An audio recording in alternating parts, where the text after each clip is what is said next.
जति कुरा चाहिँ लम्बाए पनि होइन, जति कुरा बङ्गाए पनि, जति कुरा लटपटाए पनि वास्तवमा जुन आरोपमा उनलाई पक्राउ गरेर अनुसन्धान भयो त्यो आरोपै प्रमाणित भएन नि त। यस्ता देशका भनौँ घटनाक्रमलाई नहेर्ने एउटा पल शाहकै पछि परेको छ, हात धोएर पछि परेको छ, पुछर्ने मठिरहेको छ। अब विवाहमा बहिनीको विवाहमा बोलाएन भने षड्यन्त्रका कुरा पनि कता कता आए। तर त्यो कुरोभन्दा सर्वहारा पर्वको प्रधानमन्त्रीले चाहिँ अब लाखौँ करोडौँ खर्च गरेर छोरीको बिहा गर्छन् भने यो देखियो नि त। यो सर्वहारा हो कि, यो सामन्तवादी हो कि, अधिनायकवादी हो कि, पुँजीवादी हो कि, कहाँ छ राजनीति? एउटा पल शाहको पछाडि होइन यसरी चाहिँ हात धोएर राज्य सरकार लाग्छ भने त्यो एउटा दुर्भाग्यपूर्ण विडम्बना हो कि होइन? उसलाई त एउटा प्रोत्साहन गर्नुपर्ने, राष्ट्रिय सम्मान गर्नुपर्ने। अब अदालतमा मुद्दा दायर भइसक्यो। फौजदारी यो चाहिँ बलात्कार भनेको के हुन्छ भन्दा फौजदारी अभियोग हो। यो फौजदारी अभियोगमा चाहिँ टेक एन्ड गिभको कुरा हुँदैन। यो चाहिँ जघन्य अपराध। यो जघन्य अपराधमा जब चाहिँ जिल्ला अदालत उच्च अदालतबाट सफाई पाएर बाहिर निस्केको अवस्थामा फेरि सर्वोच्चमा आएर चाहिँ के भन्दाखेरि यो कानुनी त्रुटि भयो, पल्साको केही दोष हुनसक्छ भन्ने कुरा। अब ठिक छ, नाबालिकाले एउटा देशको नायक होइन, देशको चाहिँ एउटा जाजोल्यमान तारा, देश तथा विदेशमा एउटा चाहिँ पल्सा भनेपछि देशको लागि केही गरौँ भने उसको कति क्रेज छ हेर्नुहोस्। धनगढीमा हेर्नुहोस् होइन, त्यत्रो क्रेज छ, लाखौँ मान्छेहरू समर्थन गरेका छन्।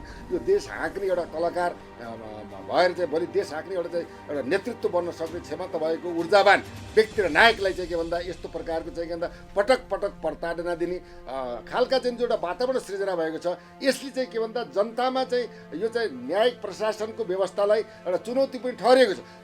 सरकारले के भन्दा आफूले गरेका गल्ती कमजोरी, देशद्रोहन, भ्रष्टाचार, अन्याय, अत्याचार यावत कुराहरूलाई काण्डबाट फेरि अर्को काण्ड जन्माएर डाइभर्सन गर्ने चाहिँ यो परिस्थिति जन्मेको हो कि भन्ने, यसमा न्याय छ, न्याय मरेको छैन भन्ने हिसाबले एउटा युवाले त्यस्तो चाहिँ लाखौँ करोडौँ जनताले समर्थन सम्मान गरेको देशको नायक जस्तो व्यक्ति भाग्नु भनेको त अपराध स्वीकार गर्नु। त्यसैले नभागेर किन भन्दा उनलाई सुरुको अदालतबाट पनि जबरजस्ती करणी भएको प्रमाणित गर्न सकेका छैन। त्यसैले यो मुद्दामा चाहिँ सर्वोच्च अदालतबाट न्याय निरूपण हुन्छ र निष्पक्ष रूपमा चाहिँ हुन्छ। तथापि पल्साको घटनालाई विगत हामीले जुन घटनाक्रमको जन्म भयो त्यो बेलादेखि नै पल्साको बारेमा जनमत, परिस्थिति, बालिकाको चाहिँ अवस्था, उनीसँग भएको चाहिँ परिस्थितिलाई हामीले चाहिँ नजदिकबाट अनुसन्धानात्मक रूपमा पनि राज्यलाई घचघचाएको अवस्था पनि हो।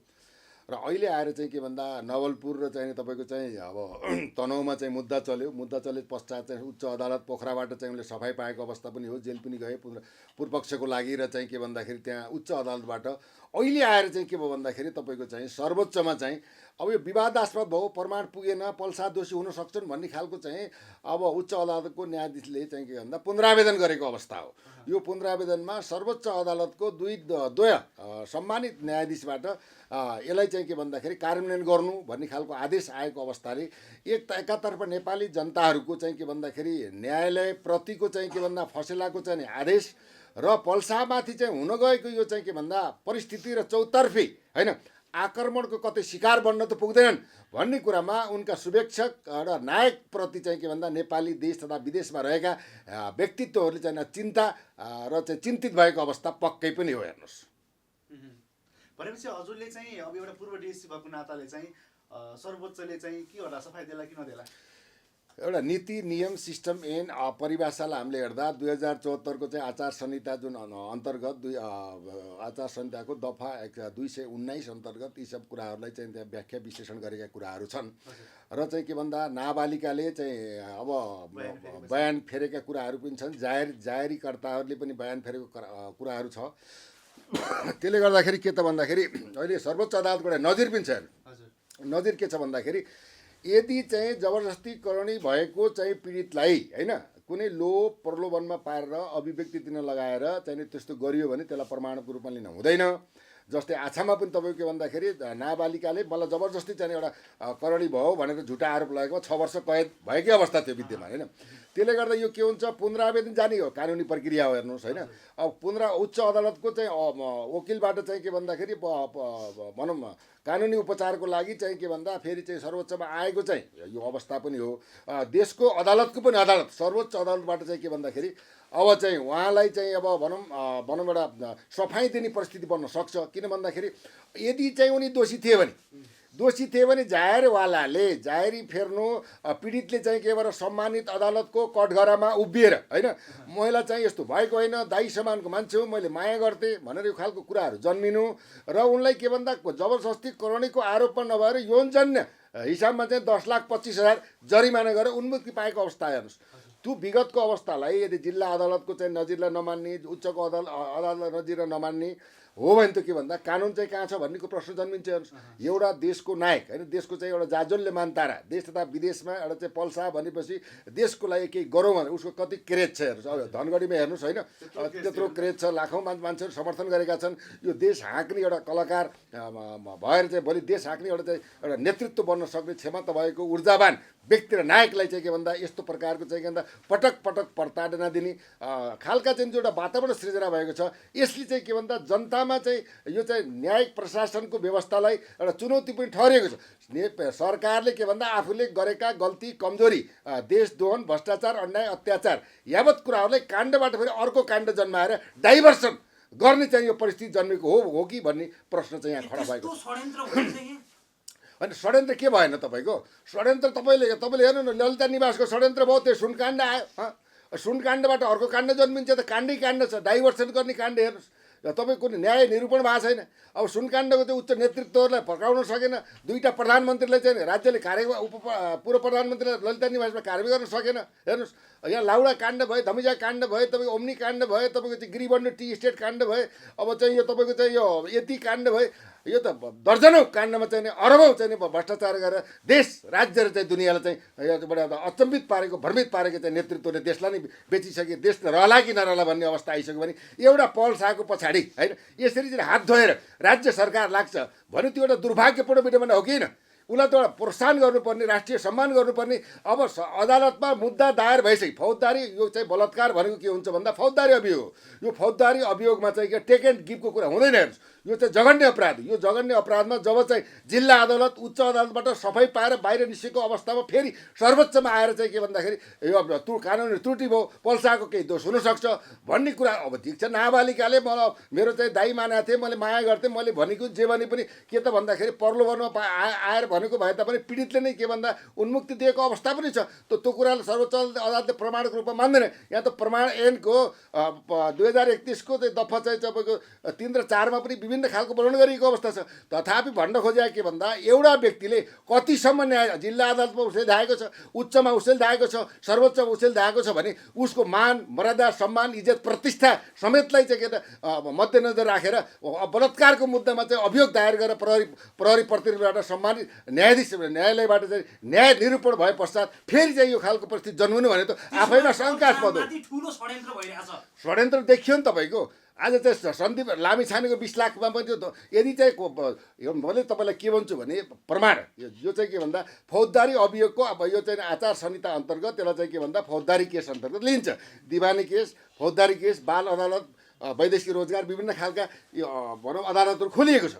तर के त भन्दाखेरि उनलाई जब चाहिँ के भन्दा 10,25,000 जरिमाना दिएर सफाई दिएको अवस्थामा फेरि अहिले आएर एउटा पात्र खडा गरेर राज्यका संयन्त्रहरूले गरेको भ्रष्टाचार, विभेद र देशद्रोहन गरेका कुराहरूलाई पन्छाउनलाई नागरिकको चाहिँ मनलाई डाइभर्सन गरेर चाहिँ कहिलेसम्म बेकु बनाउने र एउटा पलकै पछाडि कहिलेसम्म लाग्ने भन्ने अहम प्रश्न हो क्या। हेर्नु, जसलाई सम्मान गर्नुपर्ने, इज्जत गर्नुपर्ने, जब उनलाई दायर गरेको मुद्दा नै प्रमाणित भएको छैन, मुद्दा प्रमाणित नभएर अर्को मुद्दा यौनजन्य हिंसामा, बलात्कारमा होइन यौनजन्य हिंसामा चाहिँ उनलाई के गरिरहेको छ भन्दाखेरि सजाय भनौँ धरोटी लिएको छ भने अहिले आएर फेरि त्यो कुराहरूलाई त्रुटि भयो भने जिल्ला अदालतले के हेरेको थियो, उच्च अदालतले के हेरेको थियो है। त्यो कुरालाई के भन्दा जहाँसम्म मलाई के लाग्छ भन्दाखेरि अदालतको पनि अदालत अभिभागीय संस्था सर्वोच्च अदालतबाटको न्यायाधीशज्यूको सम्पर्क पुगेको छ। त्यसलाई चाहिँ निरूपण र चाहिँ पल्साले न्याय पाउँछन् जस्तो मलाई लाग्छ। हेर्नु होइन, पल्सा किन भाग्ने? पल्सा किन भाग्ने? भाग्नु हुँदैन। किन भाग्नु हुन्न भन्दा डराउनु हुँदैन, प्रतिवाद गर्नुपर्छ। हेर्नुहोस्, किनभने डेमोक्रेटिक कन्ट्री हो। हेर्नुहोस्, नेपालमा के भन्दा देशमा न्याय छ, न्याय मरेको छैन भन्ने हिसाबले एउटा युवाले त्यस्तो चाहिँ लाखौँ करोडौँ जनताले समर्थन र सम्मान गरेको देशको नायक जस्तो व्यक्ति भाग्नु भनेको त अपराध स्वीकार गर्नु हो। त्यसैले नभागेर किन भन्दा उनलाई सुरुको अदालतबाट पनि जबरजस्ती करणी भएको प्रमाणित गर्न सकेका छैन। त्यसैले यो मुद्दामा चाहिँ अदालतको पनि अदालत सर्वोच्च अदालतबाट न्याय निरूपण हुन्छ र निष्पक्ष रूपमा चाहिँ हुन्छ। तथापि किन भन्दा यहाँ त के भन्दा पार्टीका न्यायाधीश छन्, पार्टीका कर्मचारी छन्, पार्टीका शिक्षक छन्, पार्टीका डाक्टर छन्, पुरै पार्टी छ हेर्नुहोस्। अब पत्रकारमा पनि तपाईँ चाहिँ एमालेको होला, उहाँ माओवादीको होला, उहाँ काङ्ग्रेसको होला, म चाहिँ अब राप्रपाको होला, यो त्यो पार्टीले गर्दाखेरि पार्टीका कोटाभित्र चाहिँ नि कोटा अनुसारको चाहिँ न्यायाधीशको नियुक्ति हुँदा चोलेन्द्र शमशेरको हालत देख्नु। एउटा देशको प्रधान न्यायाधीशले चाहिँ नजरबन्द बनाइयो, खेलाइकन बहिर्गमन गराइयो। सुशीला कार्कीलाई पनि त्यस्तै खालको परिस्थिति जन्म्यो भने जस्तो विगतमा हामीले हेर्दाखेरि न्यायालयप्रति हाम्रो चाहिँ के भन्दाखेरि विरोध होइन, तर न्यायालयले पनि परिचालन गर्ने नेतृत्व पनि के छन् भन्दा दोषी छन्। त्यसैले षड्यन्त्रपूर्वक पल शाहलाई फेरि फसाएर दबाएर पचाउनको लागि गरिएको भने यो ठुलो अक्षम्य अपराध हो। यो अपराधको लागि जनताले के गर्छ, भोलि रोडमा आन्दोलन गर्छ। यो आन्दोलनलाई सरकारले थेक्न सक्ने क्षमता राख्नुपर्छ, किन न्याय मरेको छैन।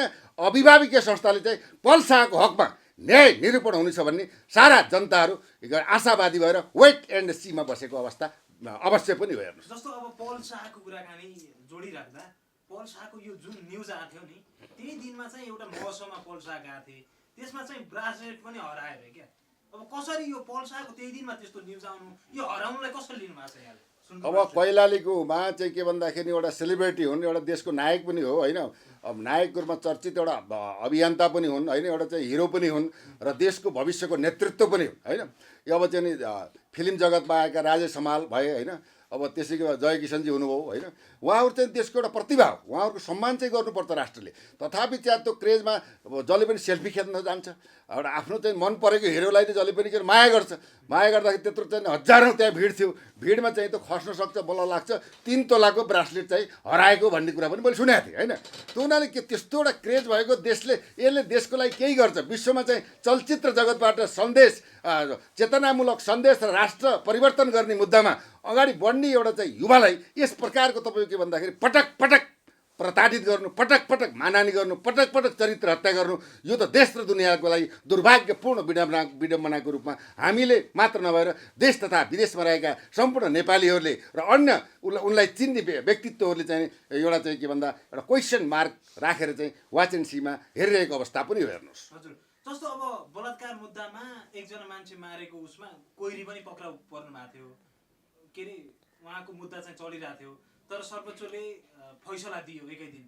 तर नेताहरू बालकृष्ण खाँड पनि छुटे, तर पललाई चाहिँ भित्र लिनलाई किन यो षड्यन्त्र भइरहेछ भनेर धेरैले भनिरहेछन्। अनि यसमा के छ भन्दाखेरि तपाईँको चाहिँ यो टोपबहादुर रायमाझी, बालकृष्ण खाँड चाहिँ त्यो निमित्त पात्र हुन्। विशेष गरेर देशको चाहिँ उत्कृष्ट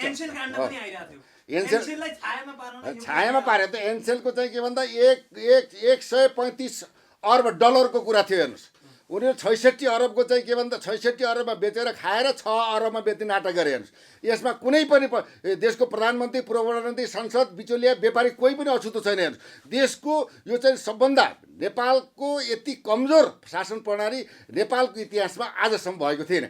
त्यही अन्तर्गत यति एनसेलको जस्तो चाहिँ भ्रष्टाचार अहिलेसम्मको भएको थिएन। यसमा 2 खरबको चाहिँ प्रोपर्टीलाई आज 6 अरबमा बेचेर सारा यसले कमिसन खाए। विगतमा एनसेलले भनेको थिएन मैले एमालेलाई 10 अरब दिएको छु, काङ्ग्रेसलाई 10 अरब दिएको छु, माओवादीलाई 10 अरब दिएको छु, मेरो पैसा देऊ, त्यो कर तिर्छु भनेको थियो।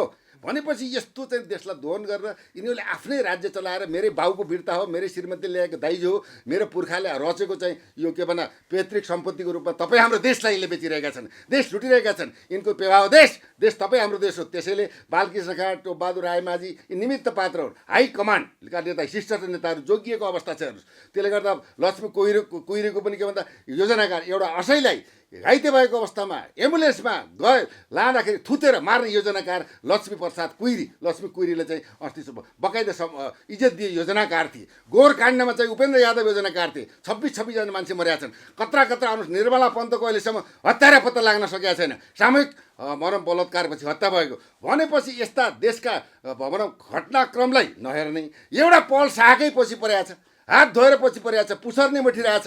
अब विवाहमा बहिनीको विवाहमा बोलाएन भने षड्यन्त्रका कुरा पनि कता आए। तर त्यो कुरो भन्दा सर्वहारा पर्वको प्रधानमन्त्रीले चाहिँ अब लाखौँ करोडौँ खर्च गरेर छोरीको बिहा बिहा गर्छन् भने यो देखियो नि त यो सरबारा हो कि यो सामन्तवादी हो कि अधिनायकवादी हो कि पुँजीवादी हो कि कहाँ छ राजनीति यहाँ त सिद्धान्त बिनाको राजनीति चलेको छ यहाँ जसले जे गरे पनि हुन्छ तथापि हामीलाई लाग्छ न्यायालयले पल शाहलाई चाहिँ उन्मुक्ति दिन्छ तपाईँ ढुक्क हुनुहोस् फ्यानहरू डराउनु पर्दैन डराउनु पर्दैन खुलेआम चाहिँ प्रतिवाद गर्नुपर्छ विचार दिनुपर्छ बोल्नुपर्छ उनको हकमा पल शाह भनेको के भन्दा पल शाहसँग व्यक्तिगत चिन्जान र परिस्थिति होइन ऊ देशको एउटा गहना हो होइन देशको एउटा गहना हो एउटा यो देशको जाजल्यमान ताराको रूपमा रहेको त्यो चाहिँ युवालाई राज्यले उन्मुक्ति दिएर उसको पेसालाई अझै सहयोग राष्ट्रिय सम्मान दिएर अगाडि बढाउनुपर्छ पल शाहलाई उन्मुक्ति चाहिँ अब किन भन्दा विचाराधीन रहेको मुद्दामा म त न्यायाधीश होइन तथापि के भने सम्मानित सर्वोच्च अदालतबाट उनलाई चाहिँ न्याय हुनेछ भन्ने चाहिँ हामी आशा लिएका छौँ यहाँ जस्तो कार्यक्रम अन्त्यमा पनि छ सर उनलाई चाहिँ अब जो पलजीलाई चाहिँ हिरासतमा लिएर अनुसन्धान अघि बढ्छ कि के होला त बाहिरबाट गर्नुहुन्छ उहाँ चाहिँ होइन अहिलेको परिस्थिति बाहिरबाट कुरा देखिया छ किन भन्दा अब सर्वोच्च अदालतबाट त्यस्तोको नजिर फसेला हुन्छ त्यो एउटा वाच एनएससीको कुरा पनि छ होइन पक्राउ चाहिँ पर्दैन पक्राउ पर्ने सम्भावना होइन पक्राउ त किनभने गल्ती मैले भनि नि सकेँ उनले जुन एउटा कुरा तपाईँले के बुझ्नुहोस् भन्दा जति कुरा चाहिँ लम्बाए पनि होइन जति कुरा बङ्गाए पनि जति कुरा लटपटाए पनि वास्तवमा